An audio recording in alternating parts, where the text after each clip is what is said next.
వెంకటాచల క్షేత్రంలో వెంకటేశ్వర స్వామి వారి దర్శనానికి 24 కంపార్ట్మెంట్లు నిండిపోయి వరాహస్వామి దేవస్థానంలో 150 మందే ఉంటే ఏ 150 మందికే దర్శన ఫలితం పొందుతున్నట్లు లెక్క? నా నోటితో ఎందుకు అనాలి?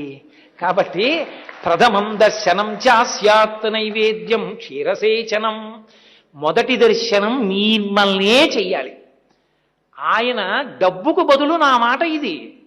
కాబట్టి నా మాట వాడు పాటిస్తే కదూ నా దర్శనానికి వచ్చాడని నేను చెప్పేది. వాడు మీ దర్శనానికి రాకపోతే నాకు ఇలాంటివి చెప్తున్నప్పుడు భయంగా ఉంటుంది. ఒరే వచ్చేసారి నీకు అవుతుందా వరాహస్వామి దర్శనం అని భయం వేస్తుంది. కాబట్టి ప్రథమం దర్శనం చాస్యాత్, ప్రథమ దర్శనం మిమ్మల్ని చెయ్యాలి. ప్రథమ నైవేద్యం మీ దగ్గరికే వస్తుంది, నాకు పెట్టరు. క్షీరసేచనం, పాలు పెట్టినప్పుడు మొట్టమొదట మీకే పెడతారు. ఇదే ఇదం వరం ద్రవ్యం దదామి, ఈ